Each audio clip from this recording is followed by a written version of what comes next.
Good morning, everyone. We'll go ahead and call to order our Tuesday, February 17th, 2026 Neighborhoods Meeting, and we'll start with roll call or introductions. To my left with Mr. Delaney. Bill Delaney, Mayor's Office. Brandon Russell, Council Research. Mary Stavopoulos, Office of General Counsel. Philip Peterson, Council Auditor's Office. Good morning, Michael Boylan, District 6. Ken Amara, City Council, District 1. Randy White, District 12. Mike Gay, District 2. Good morning, Tyrona Clark Murray, District 9. Good morning, Councilwoman Jacoby Pittman visiting. Good morning, Jimmy Peluso, District 7. All right, welcome our visiting council members. We'll go ahead and go to public comment. Do we have any speaker cards?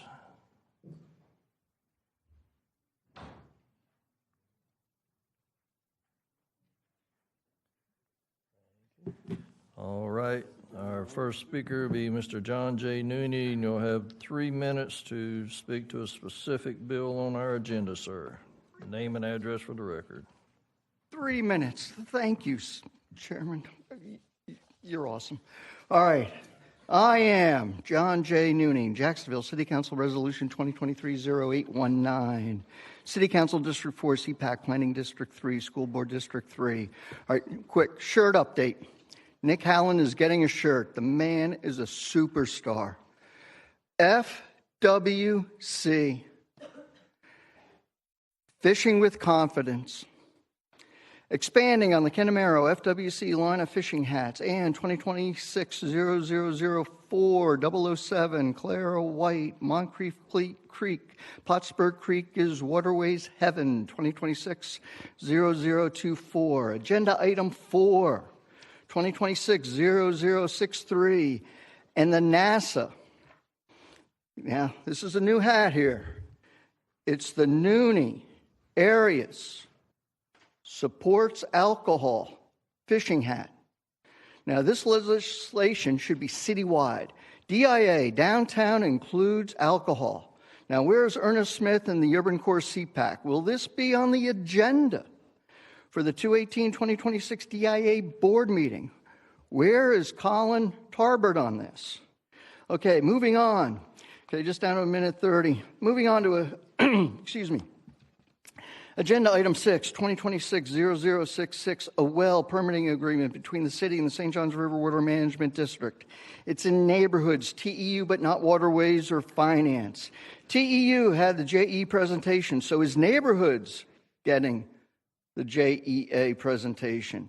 Now, this is huge. The Northeast Florida Regional Council, does anyone remember Jeff Sample with the St. Johns River Water Management District? Is there anyone from the St. Johns River Water Management District here to speak on 0066? FWC, Fishing with Conkey, Doug Conkey. Man, that man's getting a shirt. You know, he's with the Northeast Florida Regional. That's 7 counties. Is this an emergency? Okay, just down to 40 seconds. Agenda item 7, 2026-0074, Save Rodman, Feed the Manatees. Ask Robin Lum, Dr. Ann Shortell, Lisa Reineman, who was sitting right in front of me. Remember, Rodman, it's a reservoir. Okay, number 10. Number 11, number 13, 17. Okay, just 10 seconds. 2026-0093, media. It sounds like a Duval Tribune stuff. How much? Okay, 094, park stuff. All right, thank you, Mr. Nooney. I'd like to recognize Dr. Salem has joined us, and visiting council member Arias has joined us. And we have another speaker card. Mr. Cornell Oliver, you'll be given 3 minutes to speak to a specific item on the agenda, and state your name and address for the record, sir. Yes, my name is Cornell Oliver. Address is on file.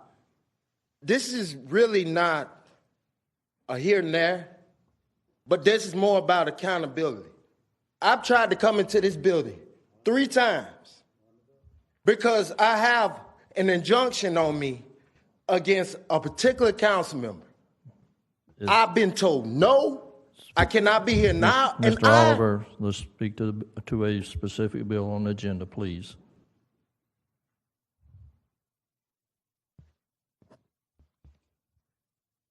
Y'all have broken every furniture in the house, and you know it.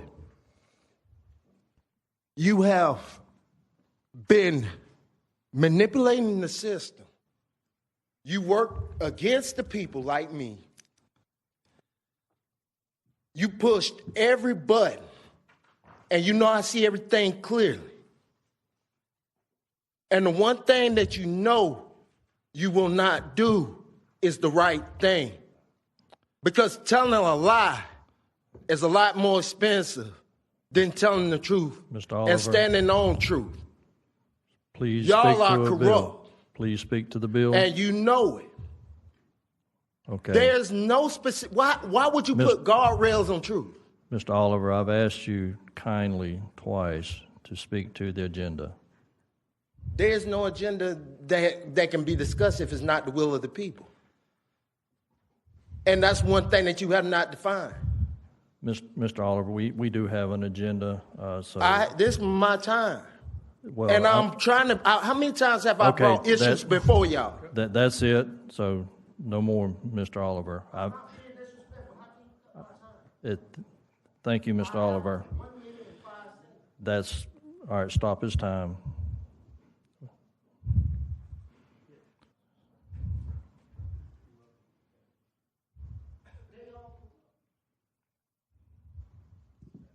All right, our next speaker will be Evan. If I say your name incorrectly, I apologize. Pajata. So you'll be given 3 minutes, and please address a specific item on the agenda and state your name and address for the record. Evan Wright at 4843 Yacht Court, Jacksonville, Florida. I'm here on behalf of DECA Live to the speaking for Bill 2026-0063, the ordinance extending hours of operation downtown for alcohol sales.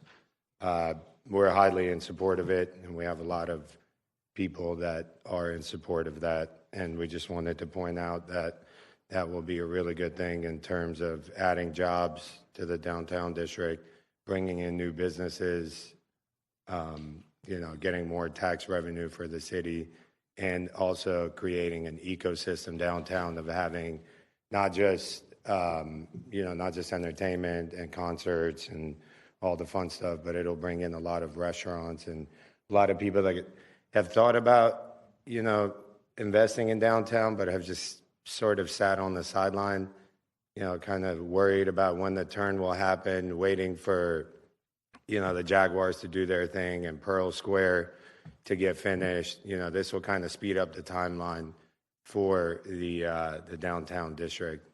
Just want to point out that, based on some preliminary numbers that we had a company run, we think it's going to generate somewhere in the tune of $1.4 million extra in taxes. It's going to create a couple hundred more jobs, and I think it's a great thing for downtown.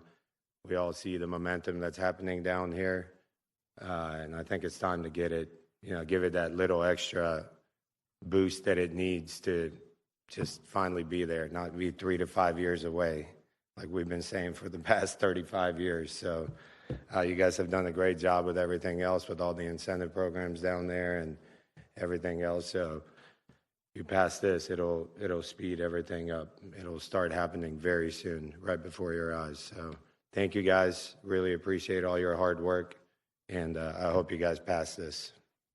All right, thank you. Our next speaker will be Brianna. Is it Badia? You'll have 3 minutes, and give your name and address for the record. Brianna Badia, 6474 Hector Drive, Jacksonville, Florida. I just wanted to stand and back the support for the bill of 2026-0063 as a benefit in the downtown area. All right. Thank you. So we have no more speaker cards. We'll go ahead and move to our agenda. We'll go ahead with item number 1 will be deferred at request of Council President Carrico. Item 2 is deferred at the request of Councilmember White. 3 is deferred due to notice and requirements. And number 4, 2026-0063, can I get a motion on the amendment? I've got a motion and a second on the amendment. Mr. Peterson.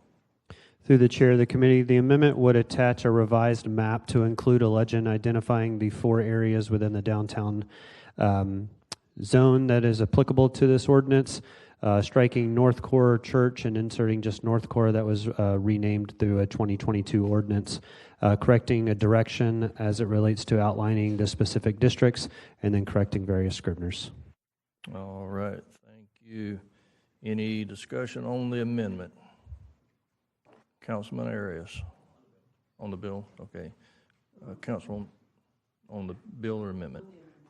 Okay, go ahead.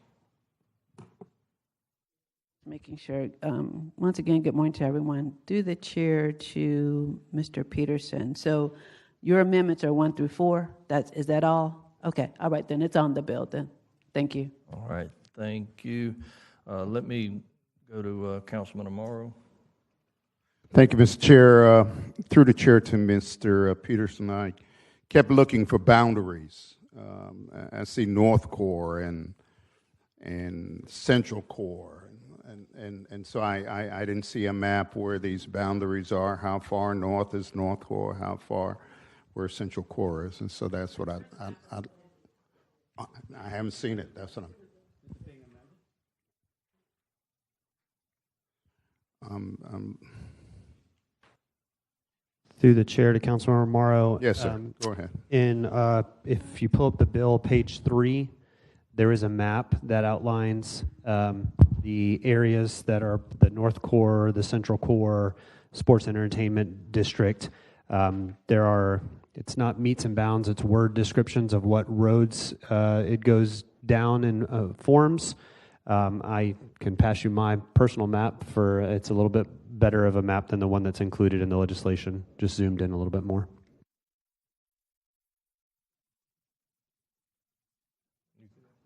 You good, Councilman Amaro? Thank you, Philip. Through the chair, thank you. I'm looking at it, and it still doesn't make any sense. But. Okay, we'll go ahead and let's go to council member. No, we're speaking on the amendment right now. Let me go to Councilmember White. Let me take it back to myself. Okay, all right.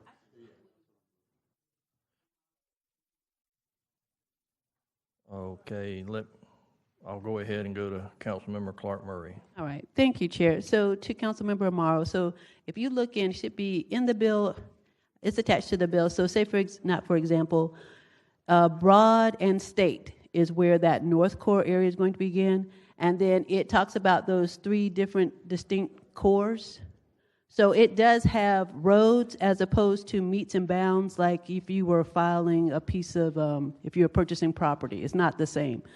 But the legislation does mention the roads. Once again, it begins with Broad and State, and it does talk about the center line of various roads that are downtown, and they're all on the North Bank.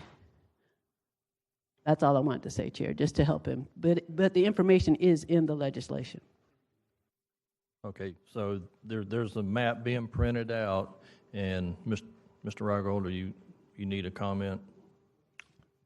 Through to the chair and to the full committee, just so you're aware, the areas that are designated in the legislation, and as you'll see on the map, they actually correspond to the areas already in the downtown overlay. So they are not new areas. They are specifically already defined within the code and specifically used so that they're consistent with boundaries that already exist.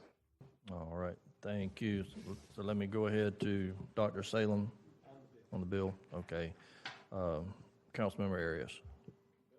Still on the bill? Okay. Councilmember Pittman. Okay, not on this amendment, so we're still on the amendment.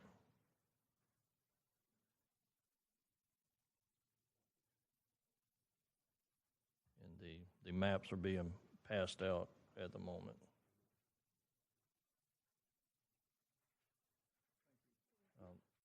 Give everybody a few seconds here to look at it, and then see if there's any more comments on the amendment now that you've got the map here in front of you. Mr. Peterson. Through the chair and to the committee. So if you're looking at the map that Rebecca just distributed, it would be the areas that are the church, central core, and sports and entertainment. Those are the only three that on the map that she just distributed.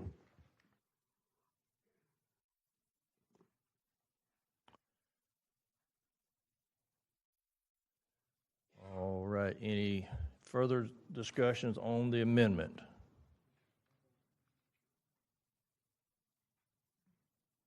Councilman Morrow. Thank you, Mr. Chair. I'm satisfied with the map, but I'm just curious now, through the chair to bill sponsor, Brooklyn was left out, and why? They do have facilities that serve alcohol, restaurants, things of that nature.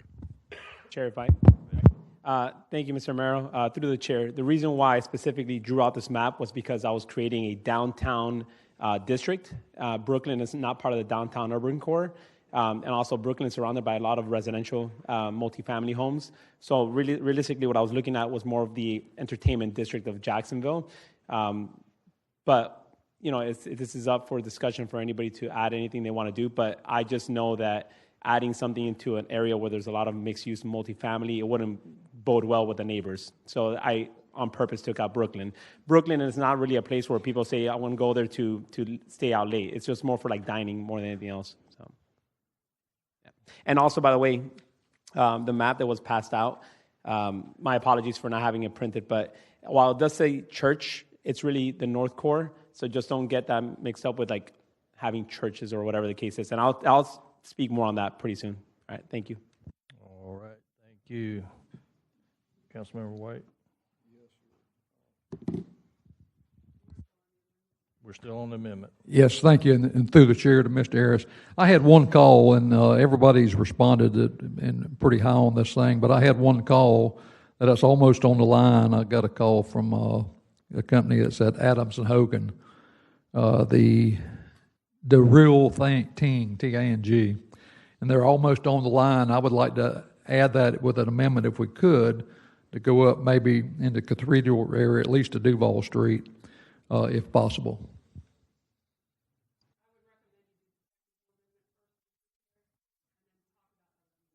Thank you. All right. So do a technical.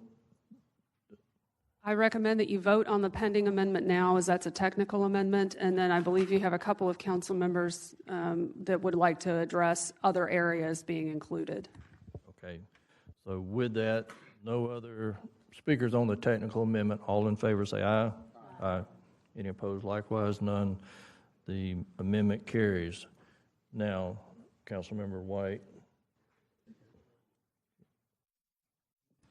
Yeah, yes, sir. Go ahead, Mr. Harris. Yes, Councilman Harris. I believe, if I could, just that area that Councilmember White was referencing, Philip Peterson is looking at the map. I believe it's already included in the entertainment district as proposed in Councilmember Arias's bill. Okay, thank you. Okay, Mr. Chair, may I? Yes, go ahead. Thank you, sir. All right. Well, we are here today because obviously we've been talking about incentive packages for downtown and how we need to start weeding off of these incentive packages. And one of the ways that I was saying, well, what's a way to incentivize businesses to come to Jacksonville, small businesses, whether they're restaurants or bars, instead of giving them money or completion grants, I said, well, how about we give them an extra hour of operation? That way they could also create some more revenue, create some more workforce. As one of the speakers pointed out today, this will definitely increase not only taxes, but also the workforce here in downtown Jacksonville. So when I say I spoke to the DIA, Mr. Reingold and myself, as well as Mr. Herzberg, my ECA, and we were going over the different maps of all of downtown, the full downtown overlay. The map that you have in front of you is a full downtown overlay, but as I mentioned earlier, I specifically drew out 3 different sections of the downtown overlay, which are the Central Core, Sports and Entertainment District, and also the North Core, primarily because these are the areas of town in downtown where there's more activities of entertainment, not really surrounded by housing. Specifically, if you look at Cathedral on the map, it looks like it was just like penciled out on purpose, and that was the case because the Cathedral district of downtown is where there's a lot of seniors living, a lot of housing, and we want to make sure that we don't impede their way of life. So specifically, we decided on the North Core, Central Core, and Sports and Entertainment District. Now, as I've always done in the past, when I do any kind of major legislation, I want to make sure that I meet with the community. And while I haven't had any public notice meetings, because I wanted to first see how the body was receptive to this or not, I did speak to the Jacksonville Chamber, and I have a letter of support from them. They took a vote on this, and so it's right in front of you. I spoke to the Florida Restaurant Lodging Association, a letter of support as well, too. And I spoke to DIA. Unfortunately, DIA could not have given me a letter of support just yet because they're convening tomorrow. But the resolution is right here in front of you. And once they meet, I feel pretty confident that they will support it, and that'll be the third piece of support. So with that being said, as you can see, the business community and just all the leaders here in Jacksonville want this. They support this. As you heard from one of the business owners, this is something that's much needed here in downtown Jacksonville, not just downtown Jacksonville, but Jacksonville in general. We say many times that we are on the cusp of potential, and we compare ourselves to other larger cities, not only in Florida, but across the United States.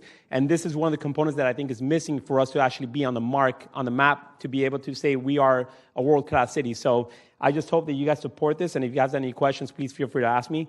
Mr. White, I do believe that the Rio Tang Cafe is in this map, and they're part of the Central Core. But if anything, what we'll do is I'm going to look at their address, and myself and Mr. Reingold will confirm that they are in the Central Core.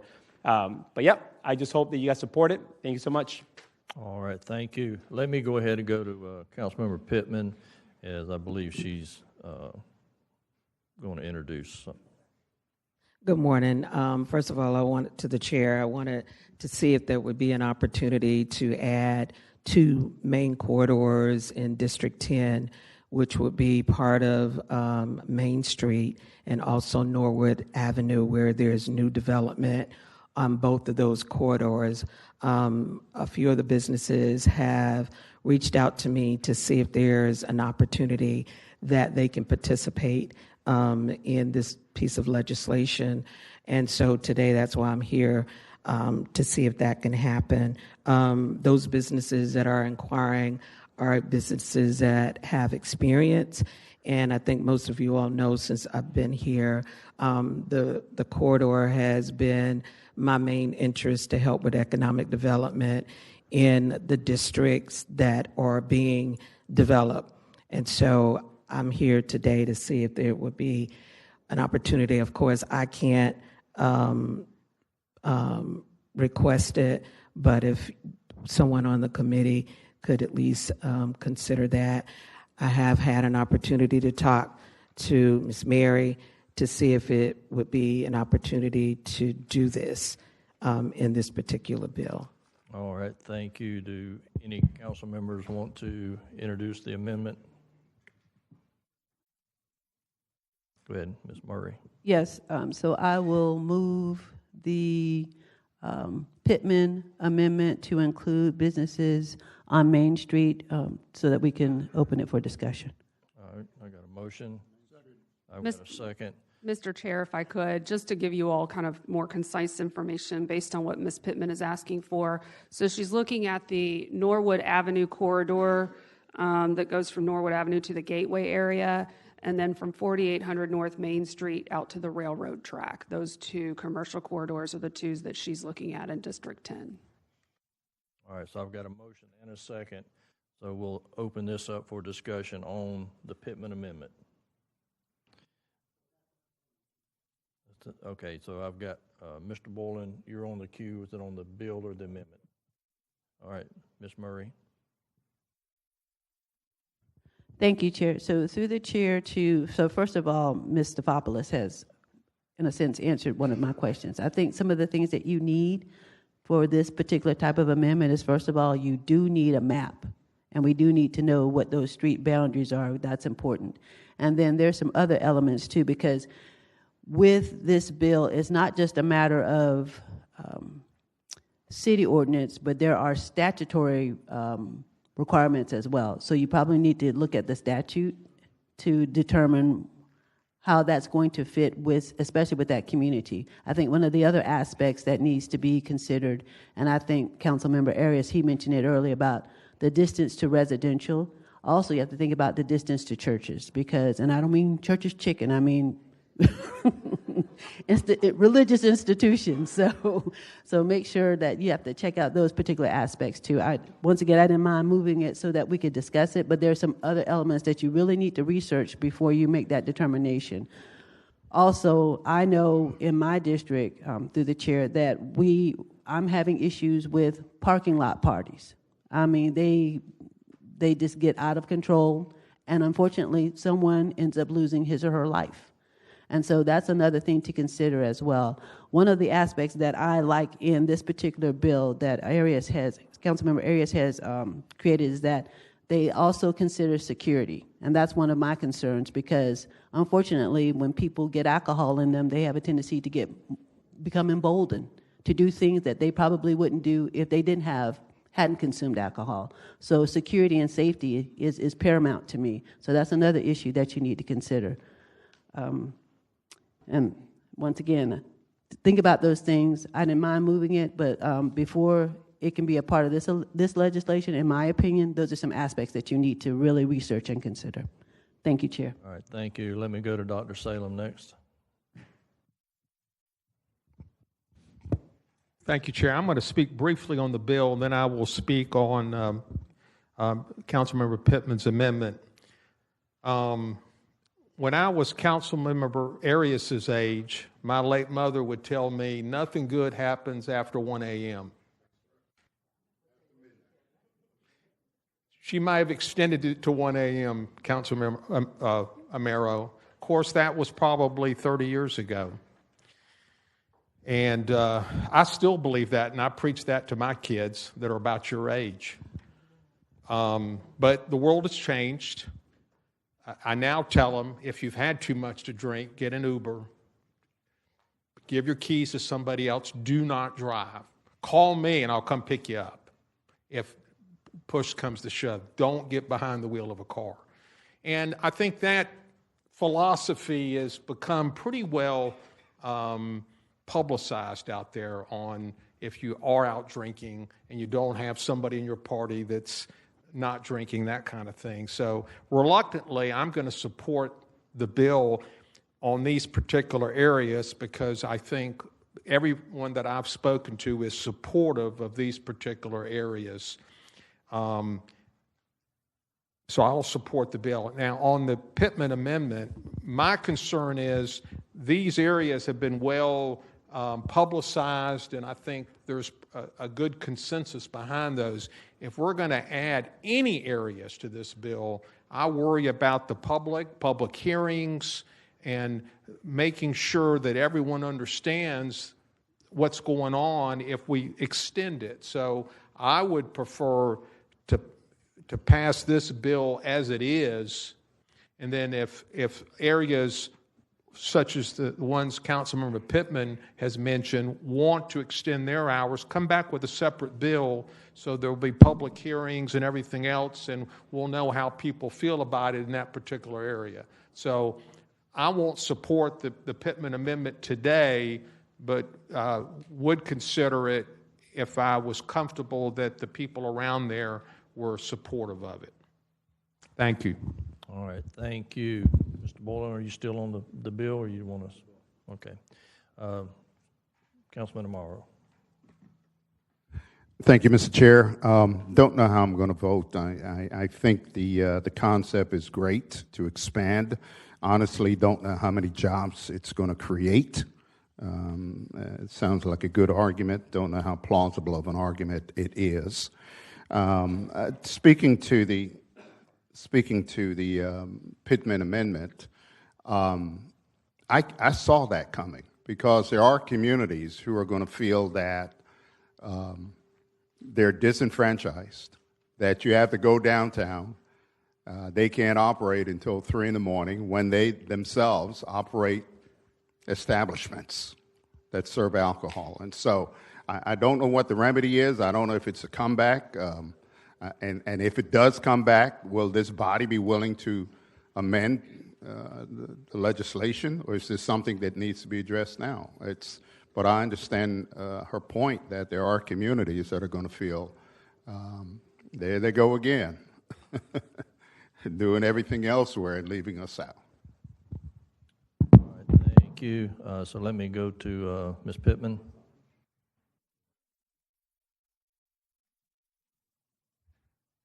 Mayors, thank you for bringing that point up. That was the gist of the conversation with some of the businesses who have been in business for several years and wanted me to see if I could bring this as an amendment. These are not new organizations. They have been open for many years in those corridors in the district. And as Councilwoman Clark Murray mentioned, in these particular areas, there are not, number one, any churches that are in close proximity. Security is already there, and I'll be happy to work with Dylan or Mary to try to get a map as well.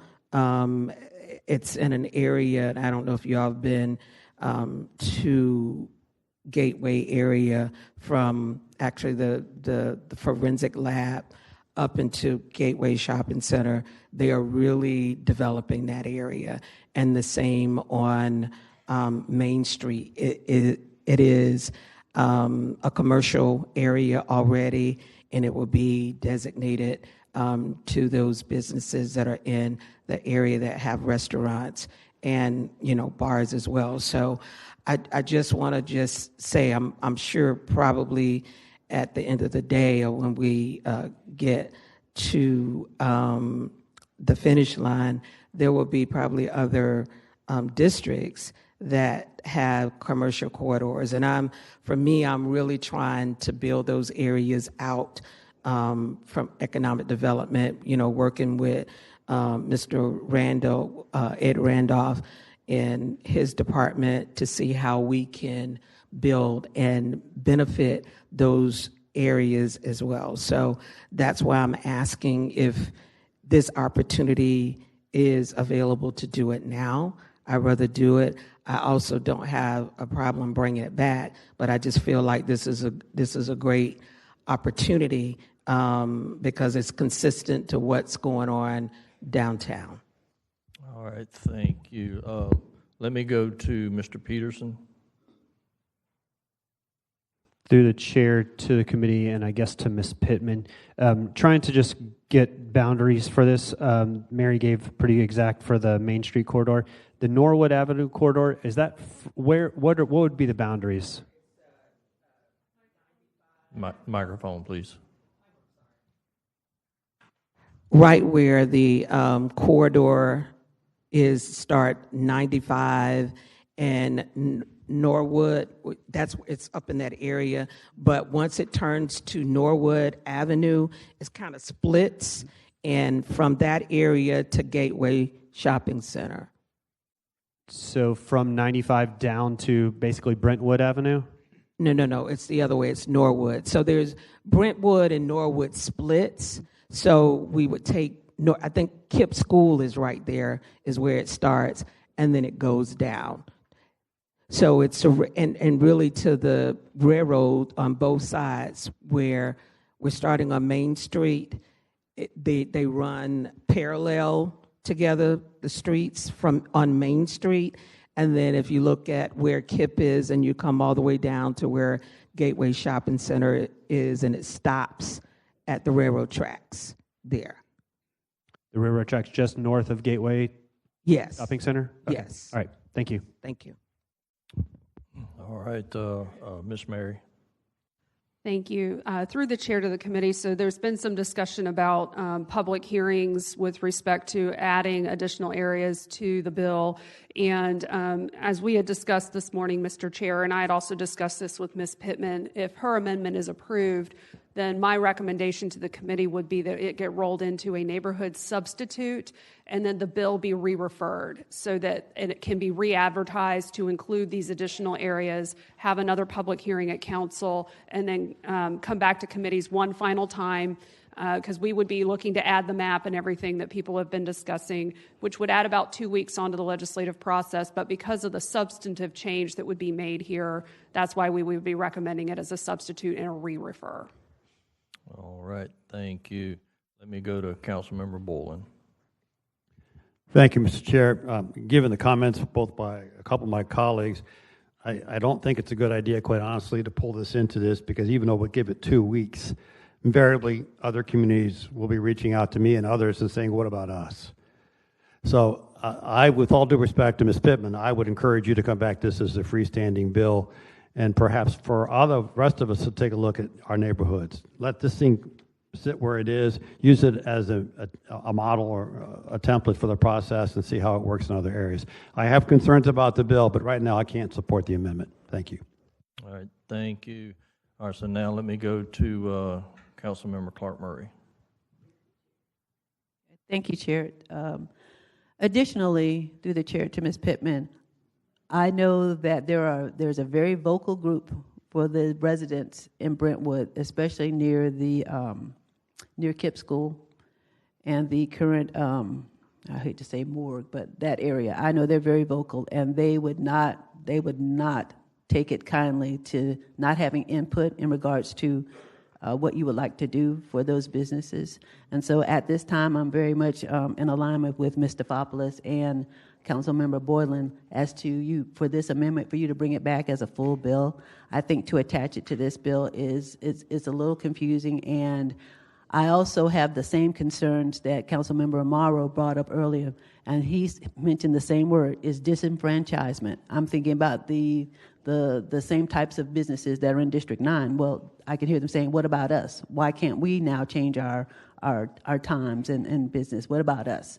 So I would suggest that you bring this back as separate legislation as well. Thank you, Chair. All right, thank you.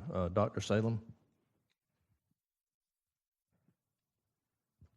Thank you, Chair. I couldn't agree with my colleagues more.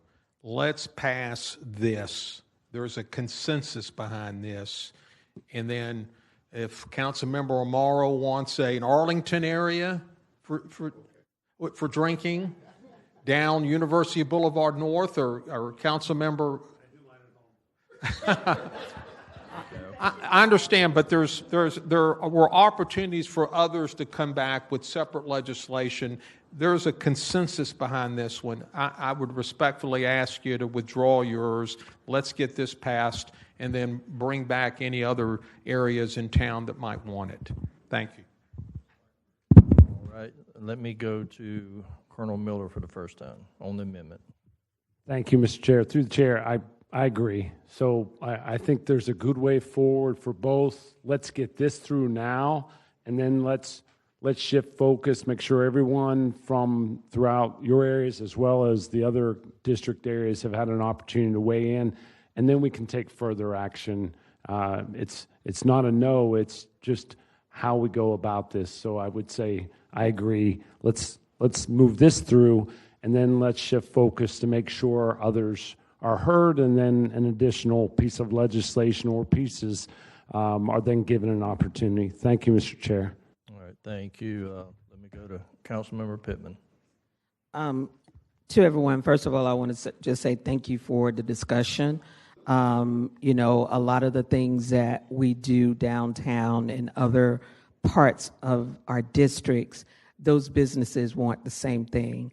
And so I will withdraw this, but I will come back and bring this bill, because I think it's important for us to build economic development in those areas who need it most, and to also have an attraction. So it's not that it's new, it's that they just need it in those areas and expanding the same hours that they have downtown.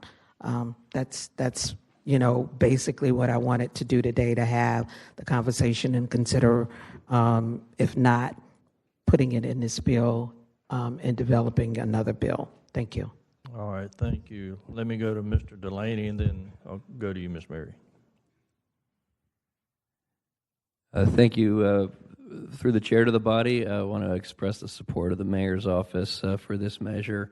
I want to say that, as the mayor has said repeatedly, that downtown, the issues that downtown has had have not been anything intrinsic to downtown. It's not the market. It's not a lack of public support. It's been that we've had too long where downtown has suffered from bad decisions, bad leadership, culture of putting up roadblocks or tearing things down. This is an example of good leadership, a wise decision, building things up, not only on the part of Mr. Arias, who proposed this, but as you can hear from members of the downtown business community.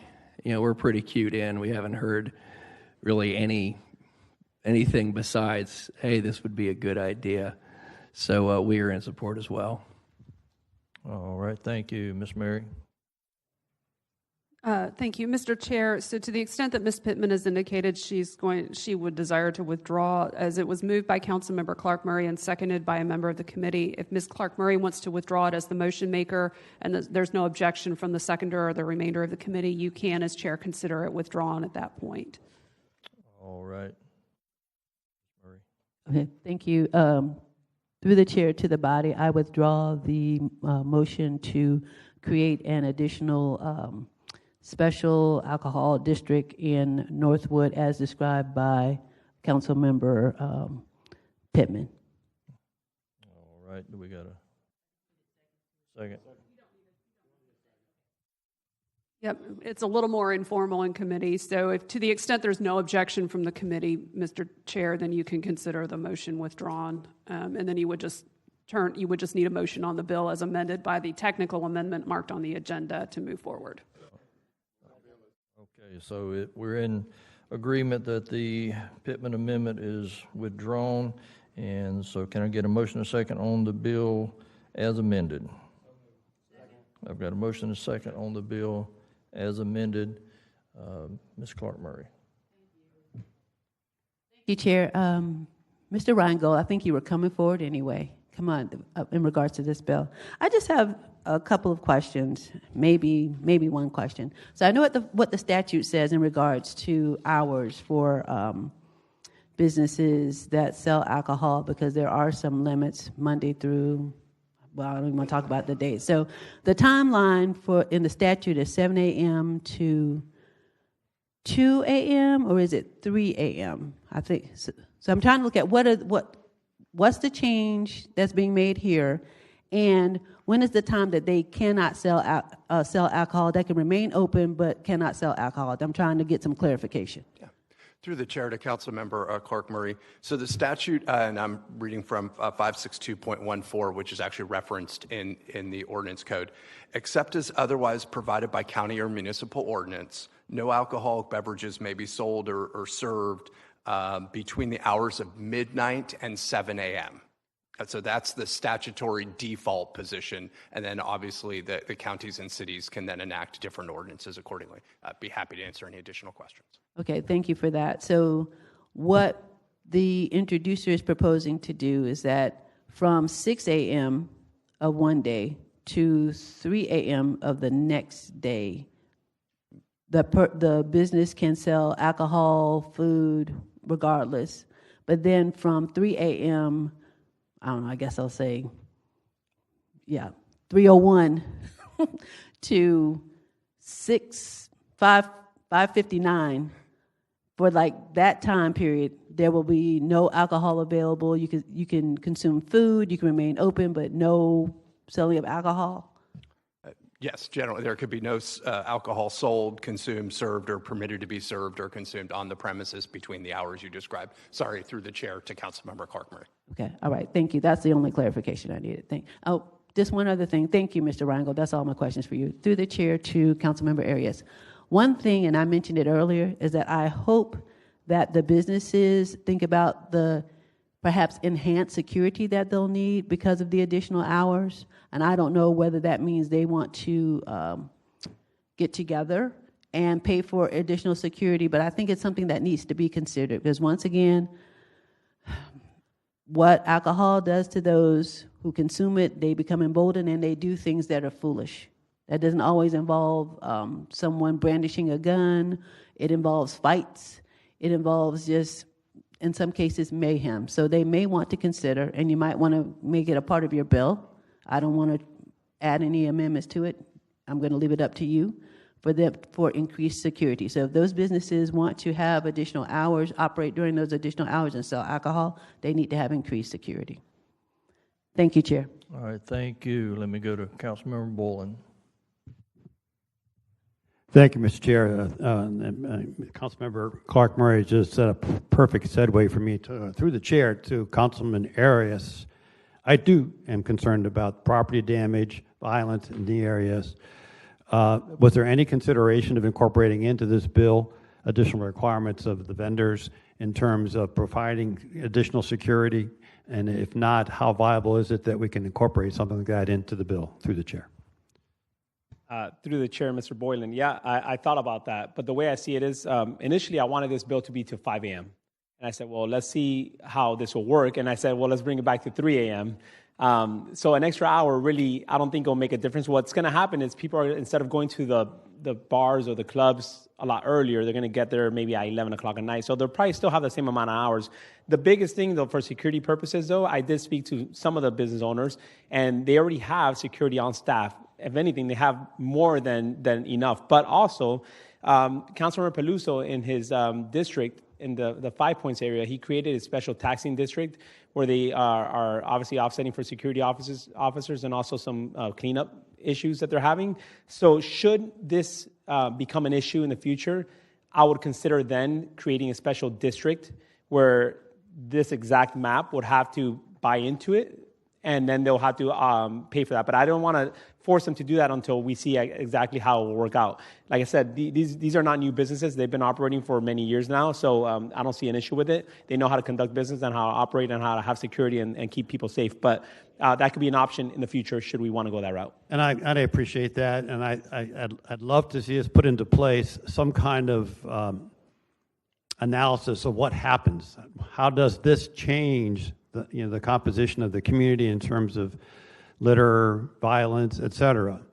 And to that extent, I think my hesitation in introducing something like this for the Mandarin area or for Arlington or wherever is to use your opportunity here, or this opportunity, to say, does it impact the community in an adverse way, so that we don't go down this road again and do this in Mandarin because you did it downtown, that now in Mandarin we've got issues with increased violence and litter and that sort of thing. So I certainly would encourage you to work with JSO or someone to the downtown DIA or whomever to say, what impact does this have, what adverse impact has this experiment, if you will, have on the downtown community? I'm going to support it today, but my reluctance is the impact it's going to have that's going to be adverse, that we need to make sure it gets addressed. Thank you, Mr. Chair. All right, thank you, Councilman Amaro. Thank you, Mr. Chair. Just to piggyback on Councilman Boylan to Mr. Arias, I see the resounding endorsement from industry as well as the chamber, but I don't hear anything from our law enforcement contingency. And are they silent? Did you speak with them? What are their thoughts? Through the chair, if you haven't heard from them, that means they're not in opposition, is the way I see it. They're not going to draft a letter of support, I'll tell you that much, but if they're not here, I don't think they're really having an issue with it. I will tell you this, so I've had communications with JSO to make sure that nothing will go, differently in their operations, and their manpower will remain the same, if not status quo, because at the end of the day, it's just an additional hour. If it was 5 o'clock in the morning, like I said, I wanted to do, that would have been a different story. To Mr. Boylan's point, through the chair, just one more thing. If in the future we decide to expand this to other districts, What I would just keep you all in mind is that you look at major cities, they don't have this all over the major cities. They have it in the urban core. However, cities like Miami, and I may be misspeaking, but I'm pretty sure this is not the case. They do have an extended hour in different parts of Miami because they have a lot of different entertainment districts.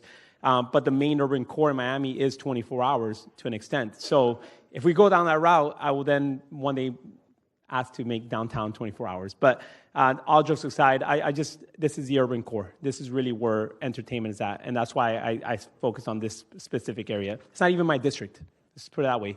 But it makes sense. Thank you. All right, thank you. Councilman Morrow, you good?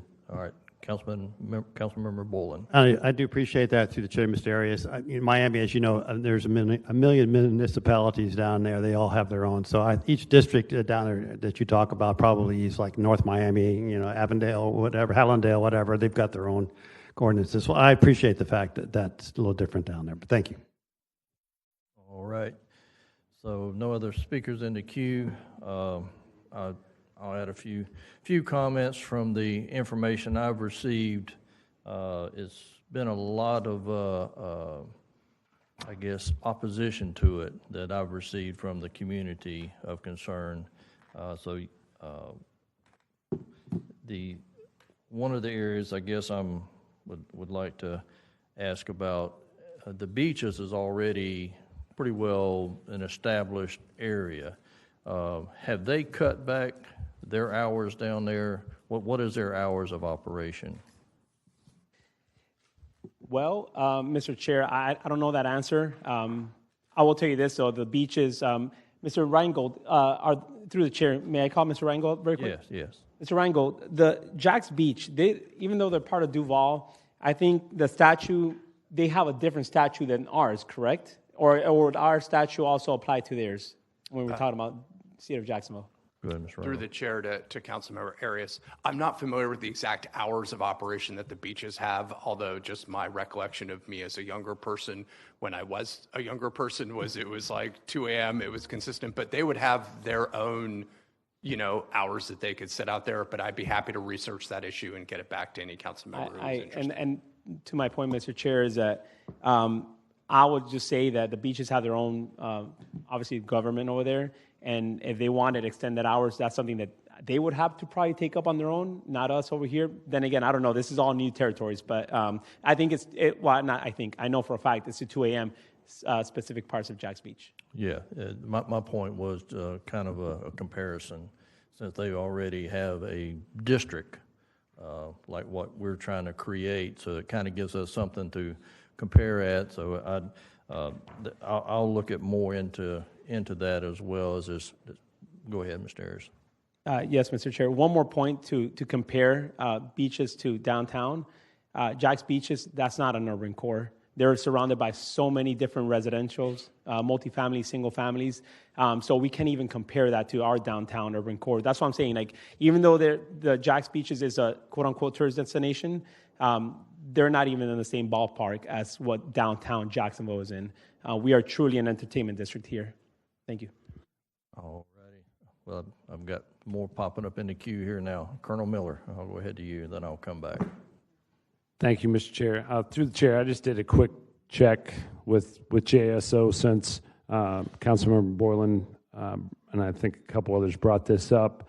From their perspective, they're indifferent to this change, and it's as they've put it, it's a policy change for us to make, and they will adjust accordingly. So no position from JSO on this, and in their words, they are indifferent to this. So I take that as they don't see any undue concern with this adjustment. So I just want to put that out there. Thank you.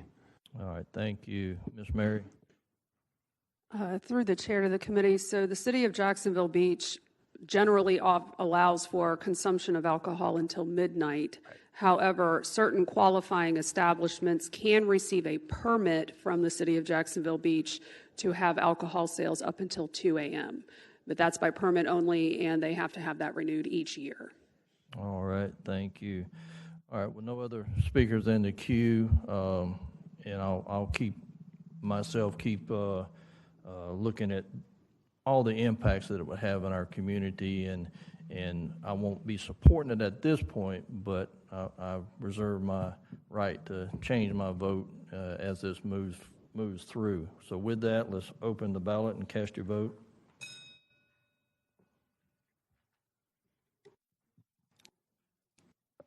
Six yeas, 1 nay. All right, by your action, you've approved past 2026-0063. Mr. Arias, go ahead. All right. Thank you, Ms. Clark-Murray, and all the council members that supported this, including you, Mr. Gay. Right? I understand that this is something new for our city, but I think this is a step in the right direction. So I just want to commend you all for taking this bold move alongside me. And I know the business community in downtown, they're looking forward to this, and they're going to do their part to make sure that security is to the utmost standard. So I'll work diligently with them. And Mr. Boylan, what I'll do is on my end, I already took some notes. I'm going to do a mid-year checkup, a 6-month checkup with all the business communities with JSO to see how the crime, if anything, has changed. I'll check back in with you guys, more than likely at the start of the new council year. And then we'll do another 6 months at the end of this calendar year, just kind of to make sure that everything's online. All right, thank you, guys. All right, thank you. Moving on to our agenda, item number 5, 2026-0065. Can I get a motion on the amendment? I got a motion and a second on the amendment. Mr. Peterson. Through the chair of the committee, the amendment will attach a revised Exhibit 1, which is the BT, to correct the project codes to get the funds into the intended place. Attach a revised Exhibit 2, which is the program schedule to reflect these are $23-24 dollars that are being repurposed, and so we'll reattach a revised 23-24 budget, correcting prior year appropriation bill number and dollar amounts that are referenced in a whereas clause and various scriveners in the bill. All right, thank you. Dr. Salem on the amendment. On the bill. All right, no other speakers on the amendment. All in favor say yea. Yea. Any opposed likewise? None. Amendment carries. Can I get a motion and a second on the bill as amended? I've got a motion and a second on the bill as amended. Dr. Salem. Thank you, Chair. Mr. Jeffrey, can you come up for a second? You have $1.5 million going towards single-family development and $500 going to down payment assistance. I'm a big fan of down payment assistance, have been for in the last couple of budgets. I think that's a neat way to get somebody into a home. Why did you split it up this way, and are you open to massaging those numbers more towards down payment assistance, or can you? Through the chair to Councilman Salem. So we broke it down to where this program would have a dedicated funding source for DPA. The goal is to use 1.5 for basically construction financing to build homes for very low income families. That would be the 50% AMI and below. So we will loan that money to the nonprofits to build the homes. Those dollars will come back once the home is sold so that then we can reappropriate those dollars. The $500,000 will go for select DPA for those 10 homes that we're planning on building. We do have another DPA program funded with a SHIP, but we do run out of funds sometimes. And I want to make sure that when we build these homes, that we have a dedicated funding source for that DPA. So through the chair, so the $500 is going to go towards down payment assistance for the homes that you're building? Through the chair, yes, sir. Okay. Thank you, Chair. All right. Thank you. Colonel Miller. Yes, thank you, Chair. Through the chair to Mr. Jeffrey. I see in the auditor's notes here that the city hasn't requested an extension. Did you explore this at all? And my concern is, by shifting this $2 million, and I get that that's allowable to these other two programs that you just described, is that the preferred use of these dollars, or is that the second best thing we could do with these dollars because of the timeline that we're up against? And that's why I'm asking through the chair, did you explore with the state a possible extension so that the money could be used as originally programmed?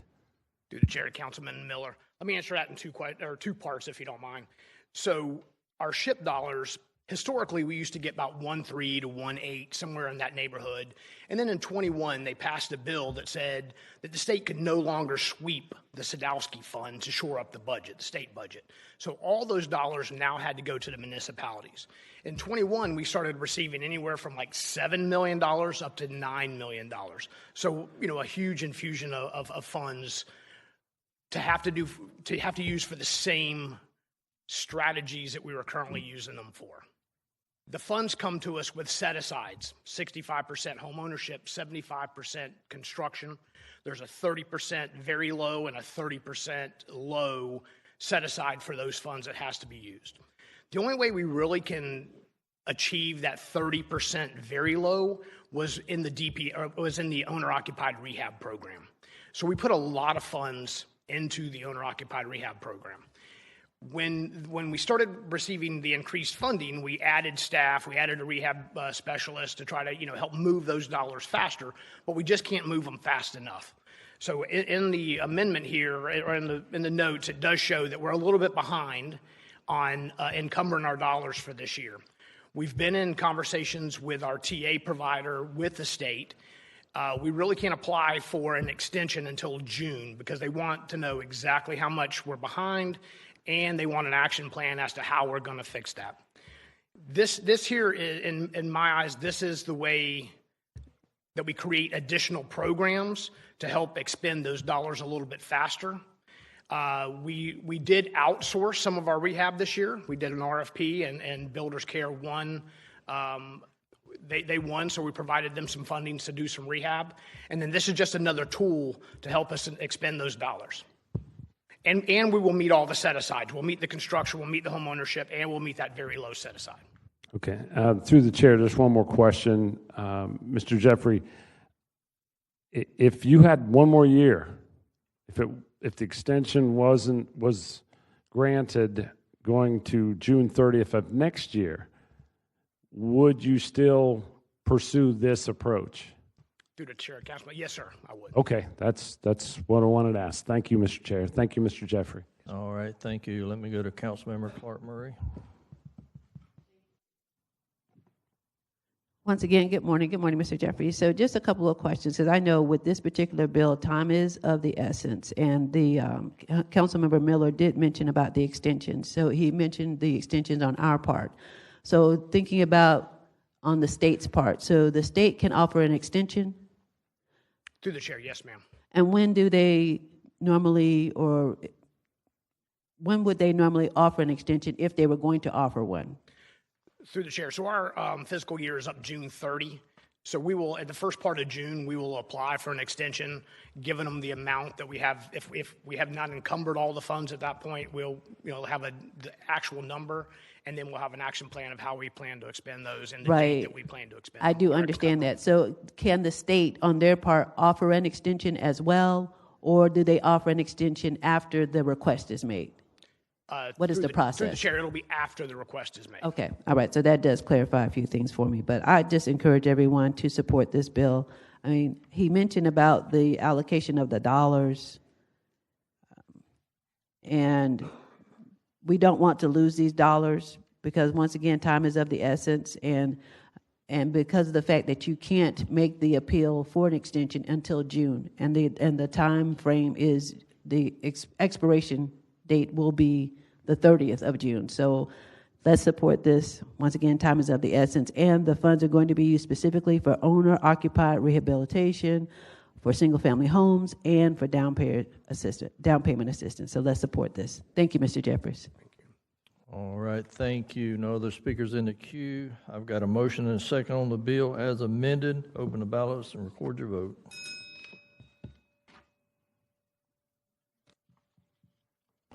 Seven yeas, 0 nays. By your action, you've approved 2026-0065. Item number 6, 2026-0066. Can I get a motion on the bill? I've got a motion and a second on the bill. No speakers in the queue. Open the ballot and record your vote. 7 yeas, 0 nays. By your action, you approve 2026-0066. Item number 7, 2026-0074 will be deferred at the request of Councilmember Peluso. Takes us to item number 8, 2026-0090. Can I get a motion on the emergency? I've got a motion and a second on the emergency. No discussions. Yep, Mr. Peterson, explain the emergency.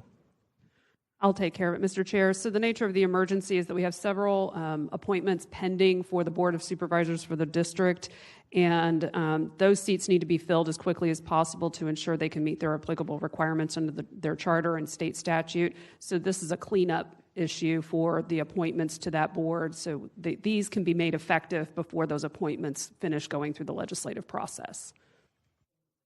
All right. No speakers in the queue. All in favor of the emergency, say aye. Aye.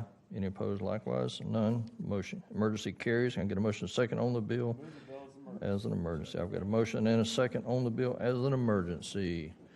No speakers in the queue. Open the ballot, record your vote.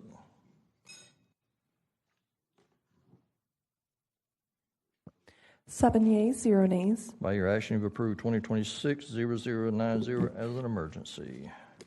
It takes us to items number 9, which is on, these items are on second reading. 2026-0092, 2026-0093, 2026-0094, 2026-0095, 2026-0096, 2026-0097, 2026-0098. Item number 16, 2026-0099. Can I get a motion on emergency? I've got a motion and a second on emergency. Mr. Peterson. Through the chair to the committee, the nature of the emergency is in order for the city to receive these funds, the agreement must be approved and returned to FDOT by March 1st. And so this was the last cycle to be able to get that done. All right. No speakers in the queue. All in favor of the emergency, say aye. Aye. Any opposed likewise? None. Motion carries. Can I get a motion second on the bill as an emergency? I've got a motion second to move the bill as an emergency. Ms. Murray, you're recognized. Thank you. Ms. Sickler, if you would come forward, please. Good morning to you again, and I'll ask the question. So I'm just trying to make sure that I understand which part of McDuff. Is this McDuff from the intersection of Roosevelt? Yeah, that's what I'm trying to figure out. Is it, so it's the road that travels in front of Riverside High School now? Not Lee? You're dating yourself? No, I'm just joking. Okay, but yes, will you please just clarify the area? Good morning. Nina Sickler, Public Works, through the chair to Councilmember Clark Murray. That is correct. It's the portion of McDuff that runs in front of Riverside High School, starting from Roosevelt southwest. Okay. And so are there going to be public hearings so that so there's not just a school, there are actual residents there. So I want to make sure. So are there going to be public hearings or FDOT, do you know if they're going to hold any public hearings so that those residents are aware of what's going to happen with that road?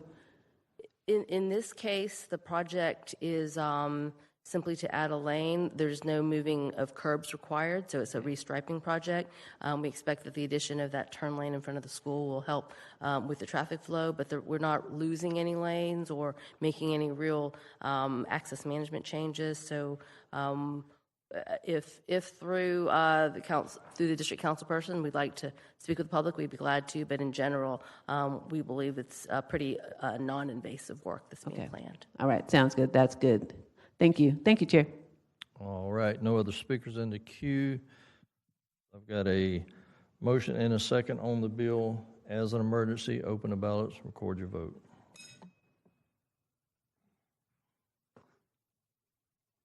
Six yeas, 0 nays. All right, by your action, you approve 2026-0099. Next, item number 17 is on second, 2026-0100. That takes us to item number 18, 2026-0101. Can I get a motion on emergency?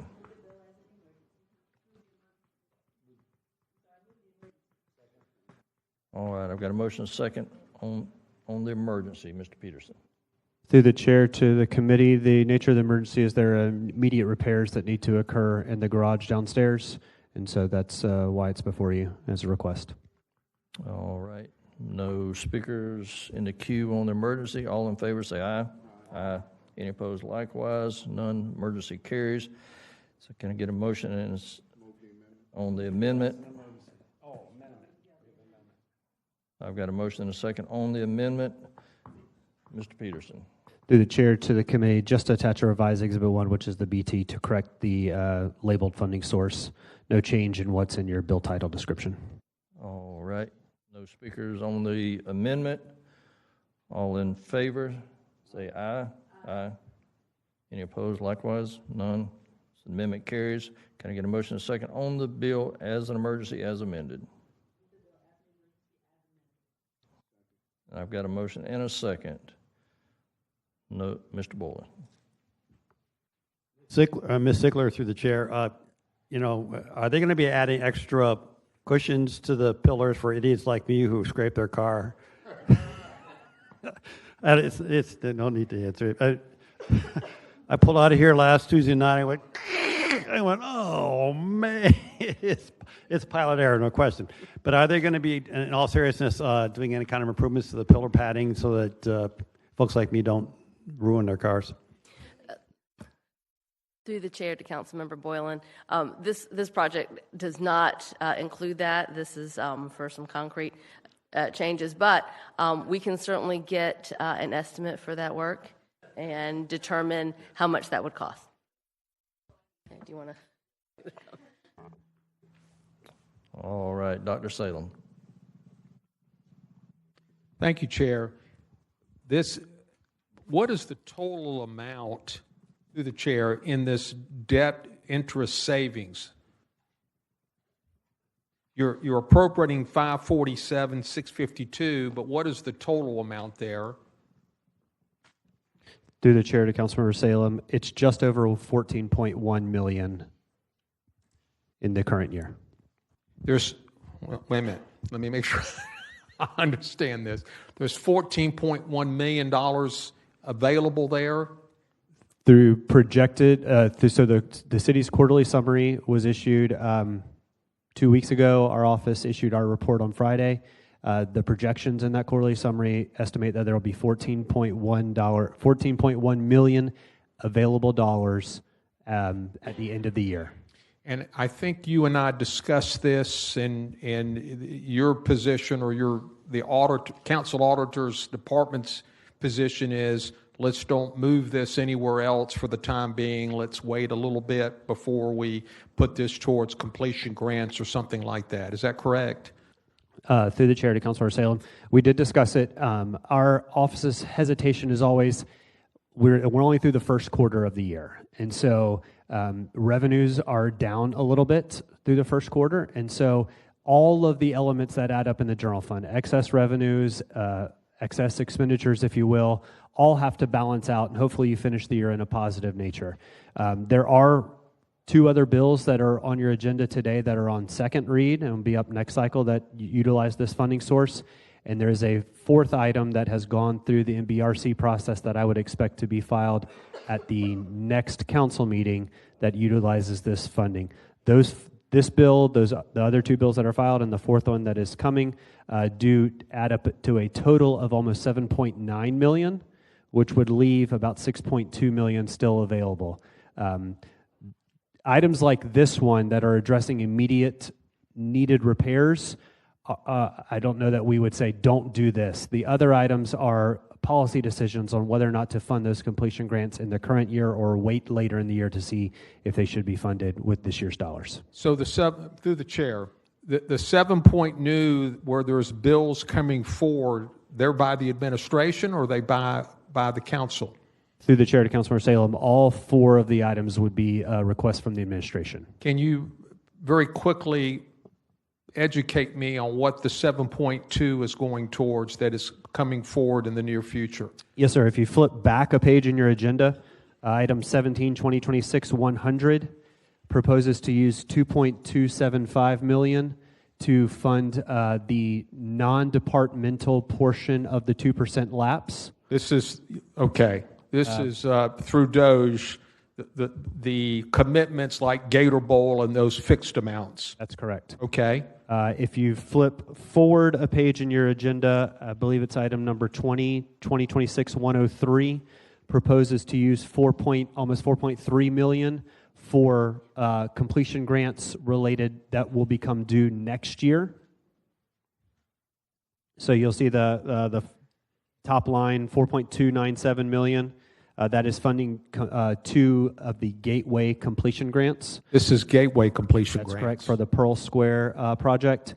And then the fourth item, which has not been introduced yet, was to do a study, if you will. Study may be a loose term, but for the Jacksonville Justice Center or the jail on future sites, needs, all that goes into that, and that's a $750,000 request. Okay. So there'll be ample time to debate 20 and this 750 that's coming forward down the road. That's correct. Okay. Council members, I hope we all heard that. Thank you. Thank you. Let me go to Councilmember Boylan. Thank you, Mr. Chair. On a more serious note, Ms. Sickler, I'm not suggesting it part of this bill necessarily, but the prospect of charging stations in the basement, I know employees obviously pay for the use of those spots. If we have some charging stations in there, you're going to have, you can charge more for somebody who wants to park there. We're seeing an increased use of obviously EVs and hybrid EVs or plug-in EVs happening in our building. Is there any thought to making a determination of whether or not that's sufficiently warranted? Through the chair to Councilmember Boylan, we will review that with public parking to see if that's something that can be considered and accommodated within the space that we have available. All right, thank you. Let me go to Colonel Miller. Yes, thank you, Chair. Through the chair to Ms. Sickler as well. I see that this money is for public safety concerns to address them and should not be delayed. Could you expound on that a little bit more? I mean, is this a structural issue? What is the emergency, if you will? Absolutely. Through the chair to Councilmember Miller. So there are areas where concrete is spalled off of the steel. And so currently, anything that the structural engineer has found that might be an issue has been shored up. So there's no tomorrow type of issue. Those have been addressed with shoring. But this is an important structural repair that will clean, remove those spalled concrete areas, clean the steel underneath it, and put a protective concrete back on. If Chief Burble has any more to add to that. Roy Burble, Public Buildings. No, as Ms. Sickler says, this is addressing structural concerns with a certain area of the garage only.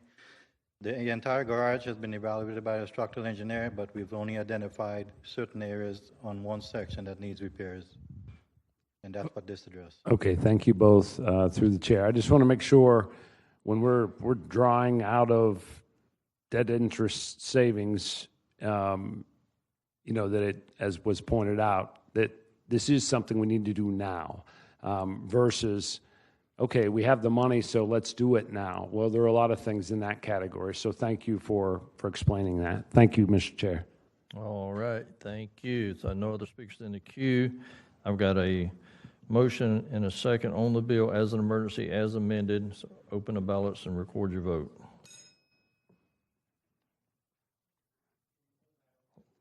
Yeah, hold it till Dr. Salem gets here.